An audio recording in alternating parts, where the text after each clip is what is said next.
जब राधे कृष्ण, आप सभी को श्री चैनल में आप सभी का स्वागत है। जब भगवान राम ने अपने भक्त के लिए बनाई रसोई। बहुत साल पहले की बात है। एक आलसी लेकिन भोला भाला युवक था। आनंद दिन भर कोई काम नहीं करता, बस खाता ही रहता और सोए रहता। घर वालों ने कहा, चलो जाओ निकलो घर से, कोई काम धाम करते नहीं हो, बस पड़े रहती हो।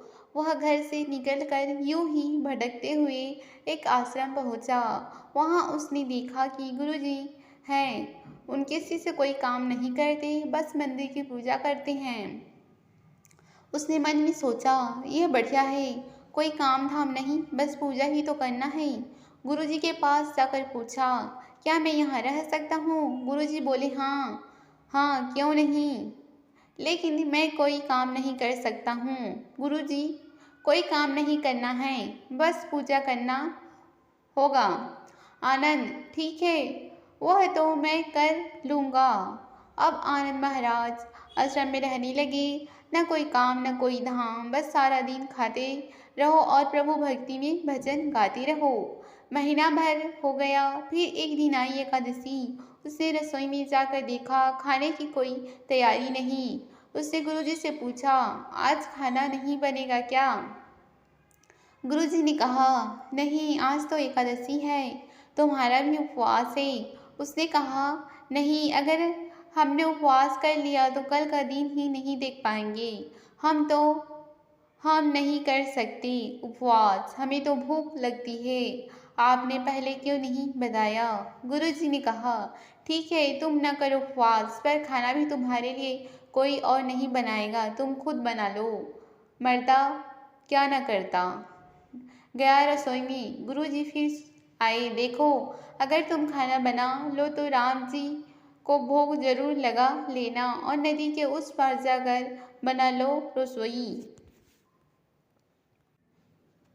ठीक है। लकड़ी, आटा, तेल, घी, सब्जी लेकर आनंद महाराज चले गए। जैसा तैसा खाना भी बनाया। खाने लगा तो याद आया, गुरुजी ने कहा था कि राम जी को भोग लगाना है। लगा भोजन गाने, आओ मेरे राम जी, भोग लगाओ जी। प्रभु राम आइए, श्री राम आइए, मेरे भोजन का भोग लगाइए। कोई ना आया तो बेचैन हो गया कि यहाँ तो भूख लग रही है और राम जी आ ही नहीं रहे। भोला मानस जानता नहीं था कि प्रभु साक्षात तो आएंगे नहीं, पर गुरुजी की बात मानना जरूरी है। फिर उसने कहा, देखो प्रभु राम जी, मैं समझ गया कि आप क्यों नहीं आ रही हैं। मैंने रूखा सूखा बनाया है और आपको तर माल खाने की आदत है, इससे नहीं आ रहे हैं। तो सुनो प्रभु, आज वहाँ भी कुछ नहीं बना है, सबको एकादशी है, खाना तो यह भोग ही खा लो। श्री राम अपने भक्तों की सरलता पर बड़े मुस्कुराए और माता सीता के साथ प्रकट हो गई। भक्त असमंजस में, गुरुजी ने तो कहा था कि राम जी आएंगे, पर यहाँ तो माता सीता भी आई हैं और मैंने तो भोजन बस 2 लोगों का बनाया है। चलो कोई बात नहीं, आज इन्हें ही खिला देती हैं। बोला, प्रभु मैं भूखा रह गया, लेकिन मुझे आप दोनों को देखकर बड़ा अच्छा लग रहा है। लेकिन अगली एकादशी पर ऐसा न करना, पहले बता देना कि कितने जन आ रहे हो, और हाँ, थोड़ा जल्दी आ जाना। राम जी उसकी बात पर बड़े मुदित हुए, प्रसाद ग्रहण करके चले गए। अगली एकादशी तक यह भोला मानस सब भूल गया। उसे लगा प्रभु ऐसे ही आते होंगे और प्रसाद ग्रहण करते होंगे।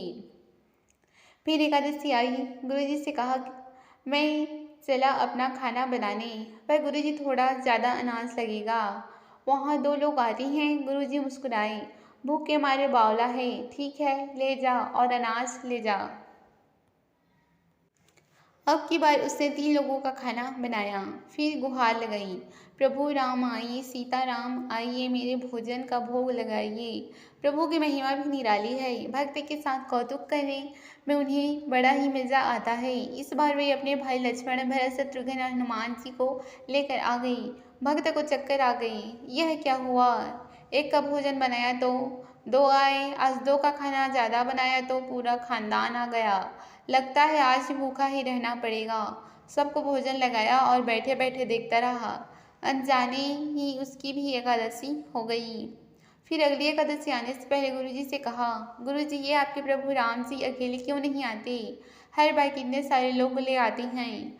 इस बार अनाज ज़्यादा देना। गुरुजी को लगा कहीं ये अनाज बेचता तो नहीं है, देखना पड़ेगा जाकर। भंडार में कहा इसे जितना अनाज चाहिए दे दो और छुप कर उसे देखने चल पड़ी।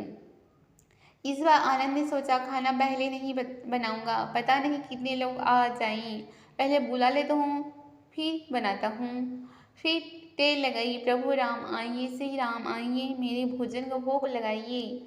सारा राम दरबार मौजूद। इस बार तो हनुमान जी भी साथ आए, लेकिन यह क्या प्रसाद तो तैयार ही नहीं है। भक्त ठहरा भोला भाला, बोला प्रभु इस बार मैंने खाना नहीं बनाया। प्रभु ने पूछा क्यों?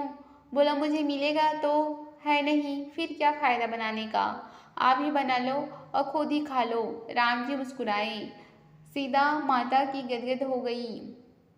सीता माता भी गदगद हो गई। उसके मासूम जवाब से लक्ष्मण जी भी बोले क्या करें प्रभु? प्रभु बोले भक्त की इच्छा है पूरी तो करनी पड़ेगी, चलो लग जाओ काम से। लक्ष्मण जी ने लकड़ी उठाई, माता सीता आटा सनने लगी। भक्त एक तरफ बैठकर देखता रहा। माता सीता रसोई बना रही थी तो कई ऋषि मुनि यक्ष गंधर्व प्रसाद लेने आने लगे। इधर गुरुजी ने देखा खाना तो बना नहीं, भक्त एक कोने में बैठा है। पूछा बेटा क्या बात है, खाना क्यों नहीं बनाया? बोला अच्छा क्या गुरुजी आप आ गए, देखिए कितने लोग आते हैं प्रभु के साथ। गुरुजी बोले मुझे तो कुछ नहीं दिख रहा तुम्हारे और अनाज के सिवा। भक्त ने माथा पकड़ लिया। एक तो इतनी मेहनत करवाते हैं प्रभु, भूखा भी रखते हैं और ऊपर से गुरुजी को दिख भी नहीं रहे, यह और बड़ी मुसीबत है। प्रभु से कहा अब गुरुजी को क्यों नहीं दिख रहे हैं? प्रभु बोले मैं उन्हें नहीं दिख सकता। बोला क्यों? वही तो बड़े पंडित हैं, ज्ञानी हैं, विद्वान हैं, उन्हें तो बहुत कुछ आता है, उनको क्यों नहीं दिखते आप? प्रभु बोले माना कि उनको सब आता है पर वे सरल नहीं हैं तुम्हारी तरह, इससे उनको नहीं दिख सकता। आनंद ने गुरुजी से कहा गुरुजी प्रभु कह रहे हैं आप सरल नहीं हैं, इससे आपको नहीं दिखेंगे। गुरुजी रोने लगे। वाकई में सब कुछ पाया पर सरलता नहीं पा सका तुम्हारी तरह, और प्रभु तो मन की सरलता से ही मिलते हैं। प्रभु प्रकट हो गए और गुरुजी को दर्शन दिए। इस तरह एक भक्त के कहने पर प्रभु ने रसोई भी बनाई।